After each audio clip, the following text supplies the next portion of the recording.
وہ ایران کے لیے شاید ان دا لانگ رن کوئی بینیفیشل نہ رہے. جمیل صاحب، آپ کے خیال میں اب یہ جو آبنائے ہرمز کے حوالے سے یا پھر جزائر پہ قبضہ کرنے کے حوالے سے بھی صدر ٹرمپ کہہ رہے ہیں کہ اٹ ول بی فن، اس قسم کے ان کے اسٹیٹمنٹس ہیں کہ اگر ایسا ہم کچھ کرتے ہیں تو دلچسپ ہوگا. سو ایک بڑا غیر سنجیدہ سا رویہ تو ہے، لیکن کیا یہ ممکن ہوگا جو امریکی صدر کی خواہشات ہیں جغرافیائی لحاظ سے بھی دیکھتے ہوئے، کیونکہ ایران میں دیگر حوالوں سے بھی بہت سی چیزوں میں کامیاب تو نہیں ہوئے ہیں، لیکن امریکہ کے ماضی کے تجربات کو سامنے رکھتے ہوئے جزائر پہ قبضہ کرنے کی خواہش یہ کتنی ریئلسٹک ہے؟ یہ ایک دلدل ہے، اس دلدل میں امریکہ پھنس گیا ہے اور ایران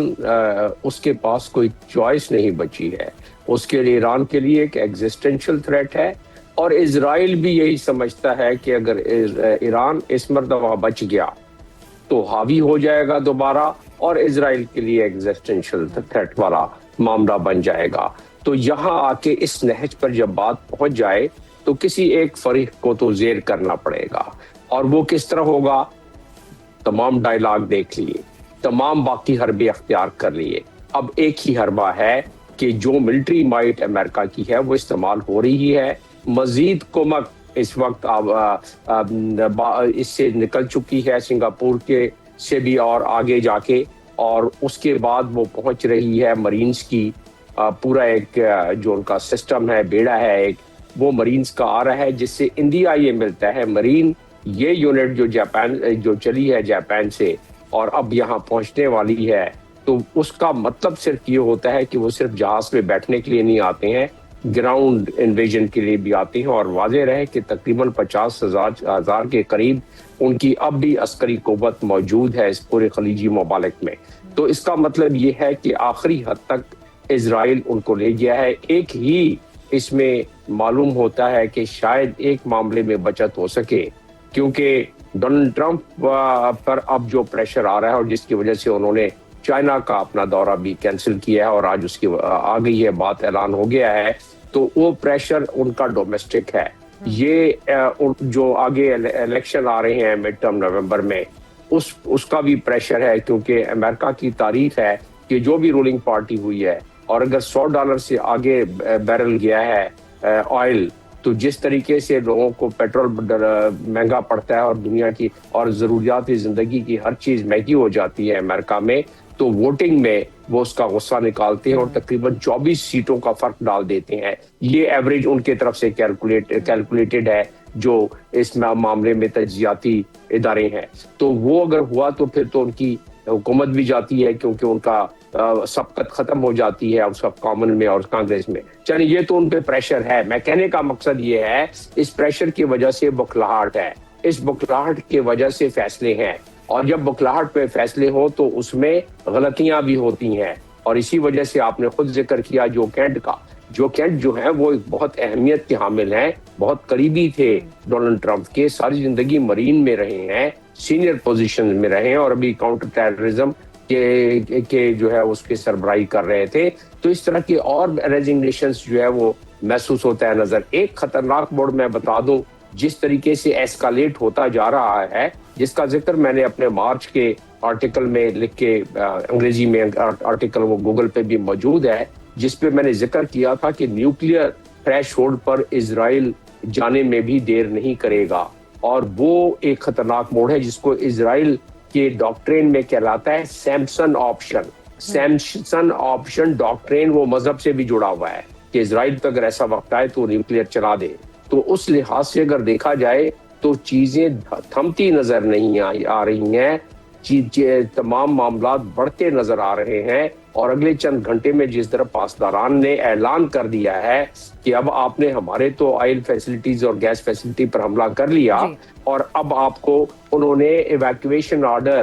دے دیا، وارننگ دے دی ہے، گلف کے تقریباً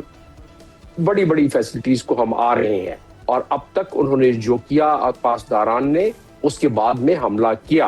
اور آج ہی تلسی گبارڈ جو اس وقت سینٹ کے سامنے بیان دے رہی ہیں، جب ہماری گفتگو چل رہی ہے اس وقت تو بیان دے رہی ہیں، وہ کہہ رہی ہیں کہ چائنا کی ٹیکنالوجی اور رشیا کی ٹیکنالوجی اتنی آ چکی ہے ایران سمیت کہ وہ ہمارے ڈیفنس سسٹم کو چیرتی ہوئی نکل جاتی ہے. اور یہی وجہ ہے کہ اس وقت ان کے جو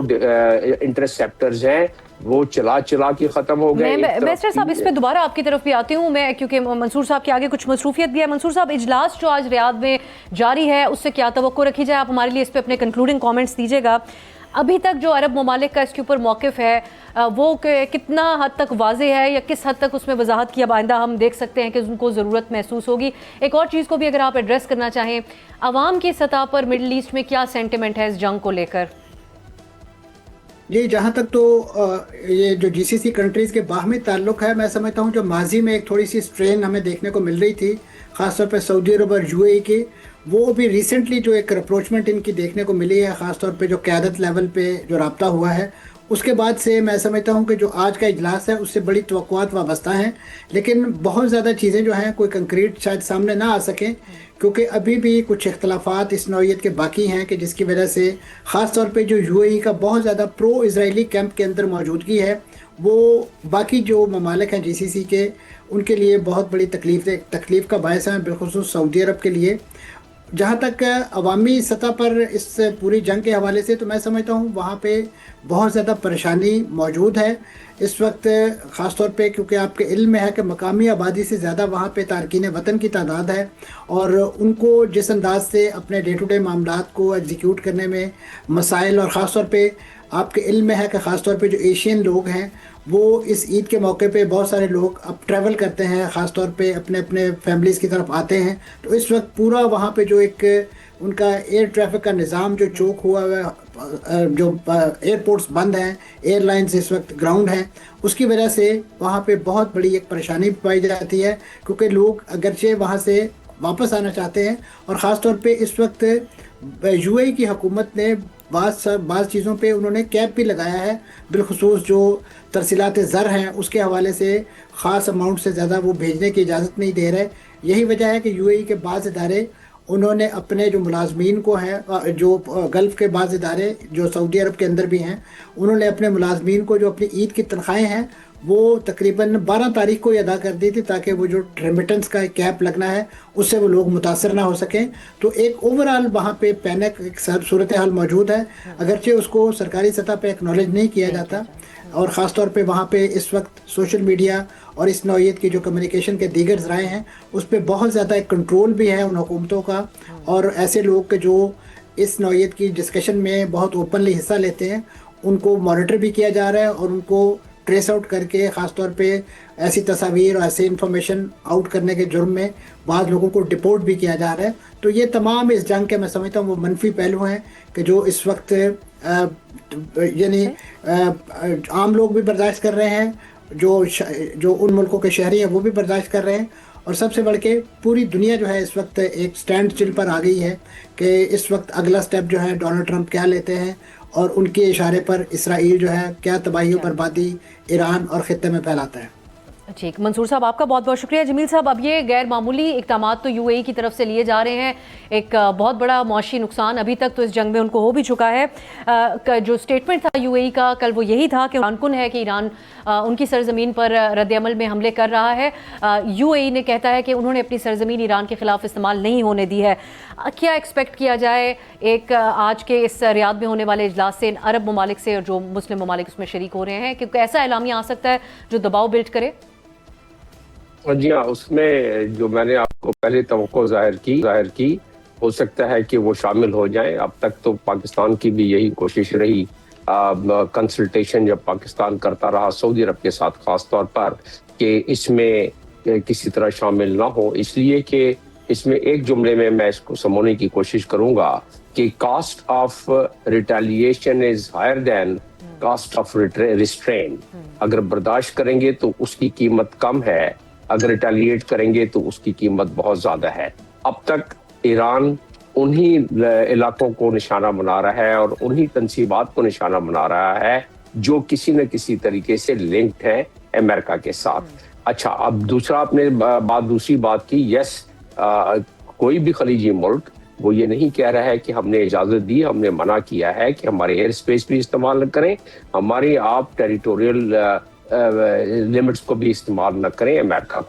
کو. لیکن اس سے ایک بڑا سوال اٹھتا ہے سامنے کہ کیا امریکہ اجازت لے گا ان سے؟ یا امریکہ کے پاس اتنا کمزور ہے امریکہ کہ ان سے اجازت لے گا؟ میں تو اس خدشے اور کا مجھے اس وقت اندازہ ہے کہ پریشر جو ہے خلیجی ممالک پر، اس پریشر میں وہ شامل ہو سکتے ہیں، کیونکہ ان کے پاس دیکھیں انہی امریکہ کے دیے ہوئے بہت سارے پینیٹریشن کو روکنے کے لیے جو ان کے جو تھاڈز ہیں اور جو پیٹریاٹس ہیں، ایئر ڈیفنس سسٹم ہے، اس کو مزید، کیونکہ امریکہ کا تو بہت سارا اسلحہ خاص طور پر جو ڈیفنس سسٹم ہے میزائلوں کے خلاف، وہ تو خرچ ہو گیا اور وہاں کھلبلی مچی ہو گئی ہے۔ آخر کیا وجہ تھی کہ وائٹ ہاؤس میں ڈونلڈ ٹرمپ نے مینوفیکچررز کی، اسلحہ سازوں کی میٹنگ کی؟ پہلی دفعہ وائٹ ہاؤس میں یہ ہوا ہے کہ اسلحہ سازوں کی تمام کی میٹنگ کر کے ان سے کہا گیا ہے، گزارش کی گئی ہے کہ آپ اپنے مینوفیکچروں کو بڑھائیں، لیکن یہ چند مہینوں میں اور چند دنوں میں تو مینوفیکچرنگ نہیں بڑھ سکتی، تو وہ لمیٹڈ انداز میں۔ تو میں کہنے کا مقصد یہ ہے کہ یہ خلیجی ممالک جب تک شامل نہیں ہوں گے تو وہ ساز و سامان بھی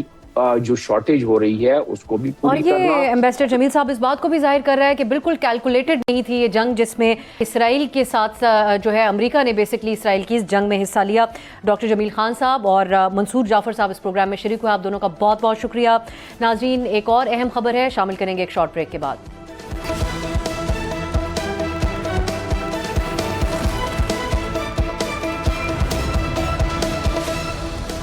بریک کے بعد خوش آمدید۔ آج وزیر اعلیٰ بلوچستان سرفراز بگٹی نے ایک نوجوان بلوچ لڑکی لائبہ کے ہمراہ اہم پریس کانفرنس کی،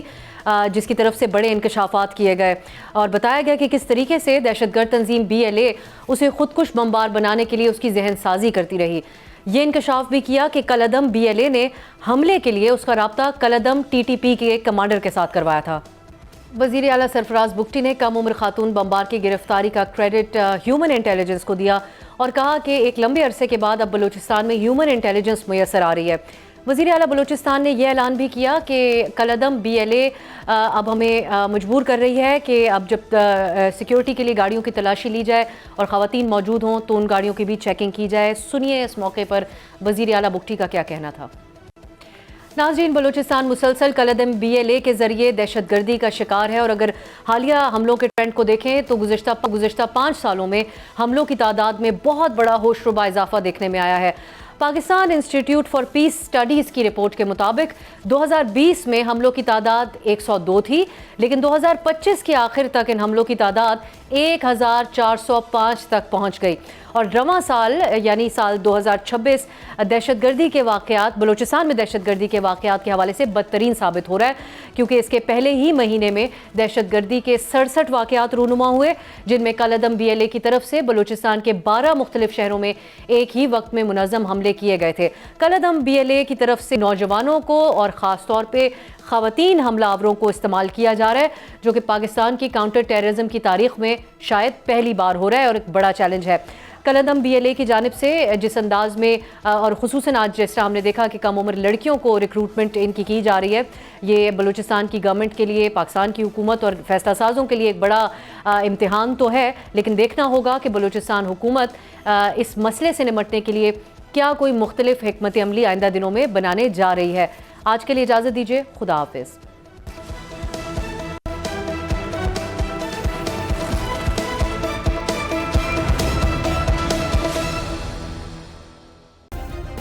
سبسکرائب کریں اور بیل دبائیں تاکہ کوئی خبر رہ نہ جائے۔